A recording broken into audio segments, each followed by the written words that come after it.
জাহান্নামী? আপনারা জান্নাতে যেতে চান? তাহলে আবু বকরের মতো মন নিয়ে বসতে হবে। আবু জাহেলের মতো মন নিয়ে যদি বসি আমরা, তাহলে কখনো হেদায়েত আশা করা যায় না।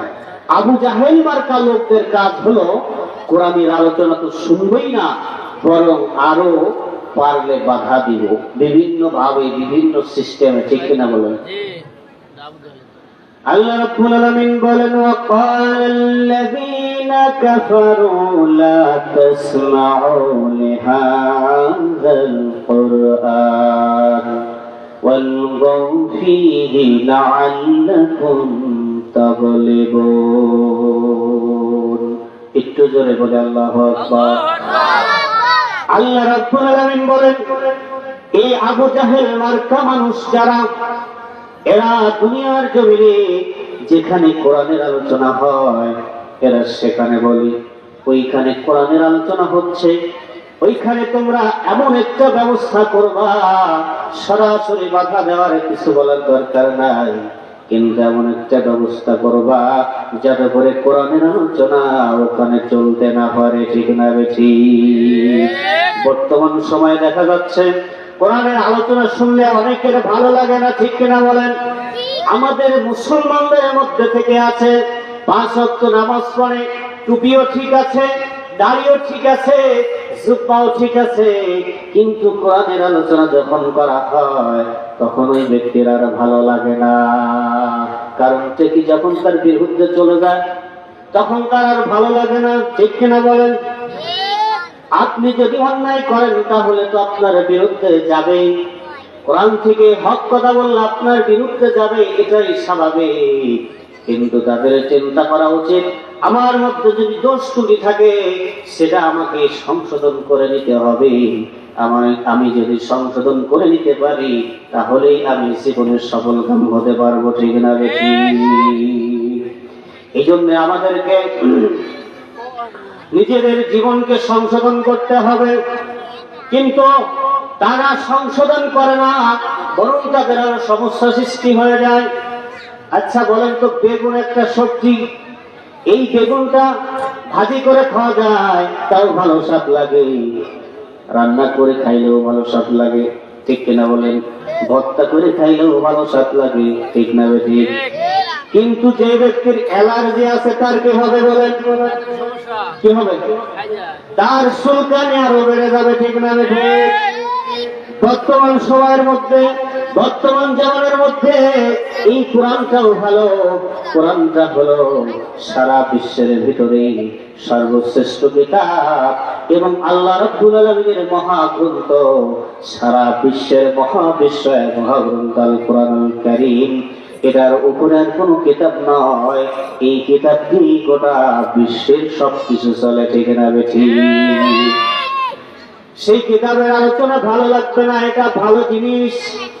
বেগুন খাইলে যার অ্যালার্জি আছে তার অ্যালার্জি বেড়ে যাবে, ঠিক অনুরূপ ভাবে কোরআনের এই ভালো জিনিস, যার ভিতরে দোষ ত্রুটি আছে, অ্যালার্জি আছে, যার ভিতরে সুদের গন্ধ আছে, ঘুষের গন্ধ আছে, বেপরদার গন্ধ আছে, রাহাজানি সিন্দার গন্ধ আছে, মুনাফিকের গন্ধ আছে, জুলুমের গন্ধ আছে, কোরআন থেকে যখন কথা বলা হবে তাদের সবকিছু উন্মোচন হয়ে যাবে। এই কারণে তার চুলকানি বেড়ে যায়। ঠিক না বেঠি? এই জন্য ইবাদত আমরা করবো কার জন্য বলেন? একমাত্র কাকে খুশি করার জন্য ইবাদত করতে হবে? সুপ্রিম কোর্টের বিচারপতি, বাংলাদেশের সর্বোচ্চ বিচারপতি। ঠিক কিনা বলেন? সুপ্রিম কোর্টের বিচারপতি যদি একটা রায় দিয়ে দেয়, এখন সারা বাংলাদেশের মানুষ সকলেই কিন্তু ওই বিচারপতির রায় মানতে বাধ্য। ঠিক না বেঠি?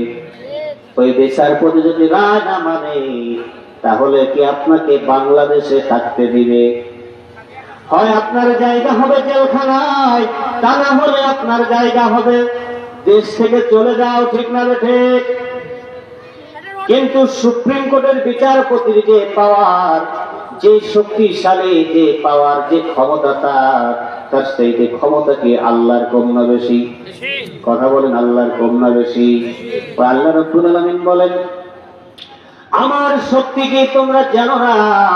বর্তমান সময়ে জমিনের মধ্যে অনেক মানুষ আছে, তারা বলে সকল ক্ষমতার উৎস জনগণ।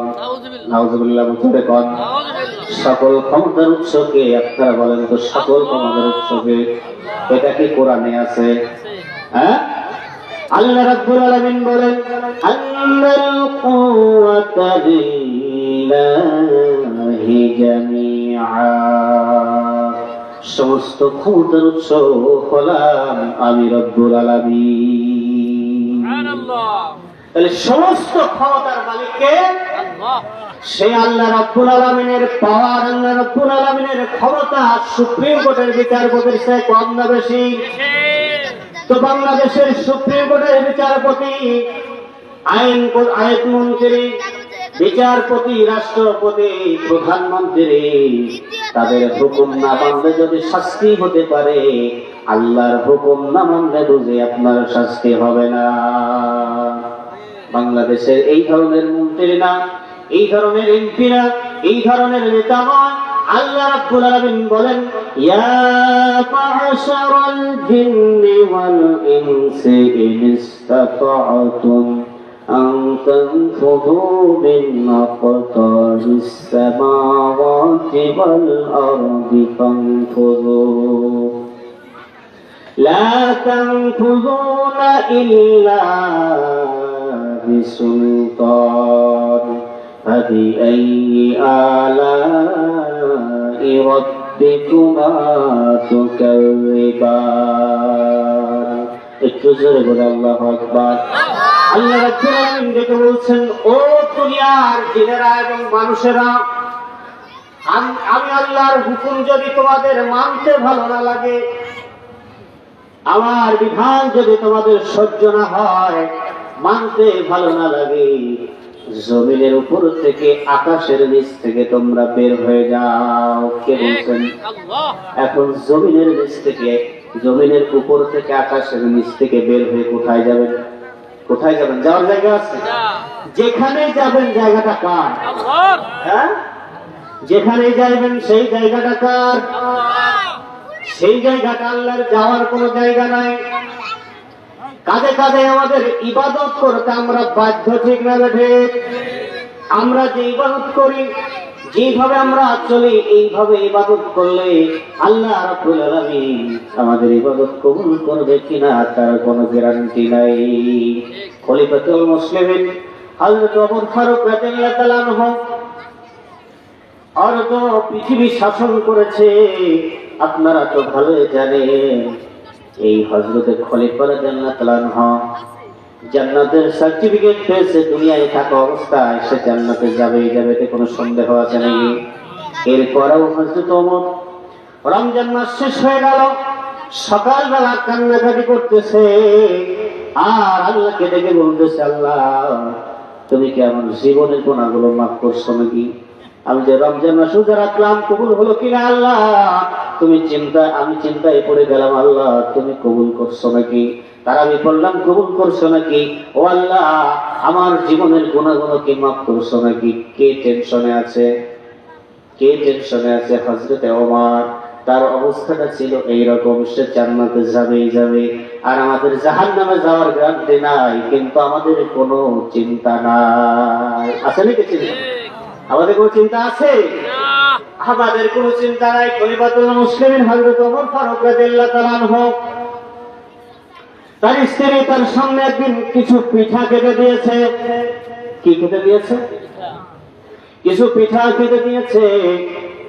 হযরত ওমর জিজ্ঞাসা করলেন, ও আমার প্রাণের স্ত্রী, এই পিঠাগুলো তুমি পেলে কোথায়? হযরত ওমর ফারুক রাদিয়াল্লাহু তাআলা আনহু জিজ্ঞাসা করছে স্ত্রীর কাছে, এই পিঠাগুলো তুমি পেলে কোথায়?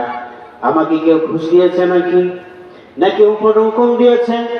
স্ত্রীকে বলেন, খলিফাতুল মুসলিমিন আপনাকে কে ঘুষ দিবে? এই রাষ্ট্রের ভিতরে কোরআনের শাসন আছে, কোরআনের আইন চলে, আপনাকে তো ঘুষ দেওয়ার কোনো মানুষ নাই, আপনাকে তো কেউ ঘুষ দিতে পারে না। রাষ্ট্রীয় কোষাগার থেকে যে আটা আমরা পাই, তার থেকে সামান্য পরিমাণ আটা আমরা পাই। 100 টাকা করে আটা আমি 6 মাস জমা করেছি, 6 মাস জমা করার পরে কিছু আটা হয়েছিল, তা ভাবলাম, আমি চিন্তা করলাম আপনি এই পিঠাটা যদি পছন্দ করেন, এই জন্য এই পিঠাটা বানায়া আপনাকে উপহার দিলাম, আপনার সামনে দিলাম, আপনি পিঠাটা খেয়ে নেন। হযরত ওমর বলতেছে, প্রাণের স্ত্রী, এই পিঠা আমি খাবো না। কয়, কারণ কি খাবেন না কেন? এইটা তো আপনার জন্য হালাল। হযরত ওমর বলতেছে, ওগো আমার স্ত্রী, আমি যেই দেশের খলিফা, আমি যেই দেশের শাসক, আমার দেশে যে জনগণ আছে, সমস্ত জনগণের মুখে এই পিঠা আমি তুলে দিতে পারিনি। আর এই পিঠাগুলো সমস্ত জনগণ খেয়েছে কিনা আমারও জানা নাই। যার কারণে আমি এই পিঠাগুলো খেতে পারবো না। আমি এই পিঠা খাইলে আমি যে শাসক, আমি যে নেতা, আমি যে রাষ্ট্রপ্রধান, প্রেসিডেন্ট, আমার কাছে কিয়ামতের ময়দানে আল্লাহ রাব্বুল আলামিন জিজ্ঞাসা করে, ওমর, তুমি যে পিঠা খেয়েছিলে, তোমার জনগণ তো এই পিঠা কোনোদিন খায় নাই, তুমি পিঠা কেন খেলে? এই এই এই জবাব যদি আল্লাহ চায়, আল্লাহর দরবারে আমি জবাব দিতে পারবো না। সুবহানাল্লাহ।